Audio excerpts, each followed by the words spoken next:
미국, 일본, 캐나다, 독일, 프랑스, 영국, 이탈리아 등 유럽 4나라로 구성된 주요 7개국 국가들은 2018년 기준으로 세계 전체 달러의 58%를 차지합니다. GDP로 보면 46%, 구매력 기준 GDP로 따지면 32%가 이 7개국에서 만들어지는데요. 여기에 늘 초청받는 이유까지 합치면 부자들 잔치라는 것 외에 이 그룹이 존재 의미를 보여준 지는 오래됐습니다. 한국, 인도, 호주, 러시아도 초대하자는 트럼프 대통령의 제안을 계기로 G7 확대 논쟁이 벌어졌습니다. 트럼프 대통령은 한국 등에 초대 메시지를 보낸 데 이어 러시아의 블라디미르 푸틴 대통령과 통화했고, 백악관은 두 정상이 G7 회합을 진전시킬 방안을 논의했다고 설명했습니다. 같은 날 영국 총리실은 보리스 존슨 총리가 러시아에 재가입에 거부권을 행사할 것이라고 말했는데요. 영국의 생각을 바꾸려면 러시아는 영국과 동맹국 시민들의 안전을 위협하는 공격적인 행동들을 멈춰야 할 것이라고 했습니다. 캐나다의 저스틴 트리도 총리도 러시아가 환영받을 수는 없다며 먼저 국제사회의 규범부터 존중하라고 요구했습니다. 한국, 인도, 호주에 대해서는 반대가 없을 것으로 외국 언론들은 보고 있고, 월스트리트 저널 등은 한국과 호주가 참여해 긍정적인 반응을 보였다는 뉴스를 비중 있게 보도하고 있습니다.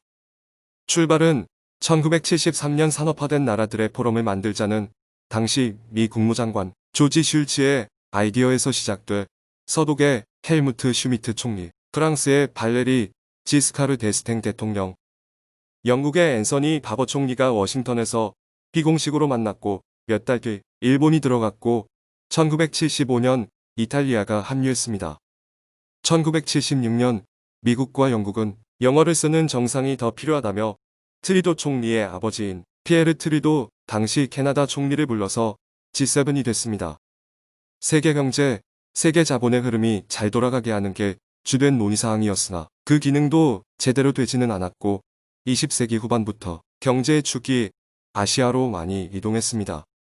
아시아 금융위기가 터진 1999년 국제통화 시스템을 관리하기 위한 금융안정화 포럼을 계기로 G20이 생겨났고, 더욱 결정적이었던 것은 2008년 미국발 금융위기와 뒤이은 2010년부터 2012년까지 유럽 재정 금융위기였습니다. 그동안 금융자본의 고삐를 풀어주는 데에만 급급했던 이들, 나라의 실책이 부메랑이 돼 돌아왔다는 것을 이 위기는 보여줬습니다. G7이나 유엔 안전보장이사회를 통해 국제사회에서 너무 큰 발언권을 행사해온 유럽은 우왕좌왕하기만 했습니다. 2018년에는 캐나다 샤를부아에서 정상회의가 열렸는데 트럼프 대통령과 다른 정상들의 갈등으로 분위기가 냉랭했고, 지난해 프랑스 휴양지 비아리츠에서 열린 회의 때에는 미국과 중국의 무역전쟁이 화두였으나 이렇다 할 내용은 없었습니다. G7과 러시아의 관계는 오랜 갈등거리였습니다. 냉전이 끝나고 자본주의 국가들의 실적을 과시할 필요가 없어진 1994년 이탈리아 나폴리의 때 러시아 관리들이 처음 초청받았습니다. 지금은 영국이 러시아를 막아서고 있지만 과거 러시아를 초청해 G8로 만든 것은 영국의 토니 블레어 총리였습니다. 블레어 총리와 빌 클린턴 대통령이 보리스 옐친 러시아 대통령을 옥서버로 초대했고 1998년부터 러시아도 공식 멤버가 됐습니다. 당시 러시아 경제는 파탄 상태였고 모라토리엄과 구제금융으로 이어졌습니다. 그럼에도 러시아를 끼워 넣은 것은 만남을 늘릴 필요가 있다는 이유에서였으나 2014년 3월 러시아가 크림반도를 병합하자 미국이 주도해 다시 러시아를 밀어냈습니다.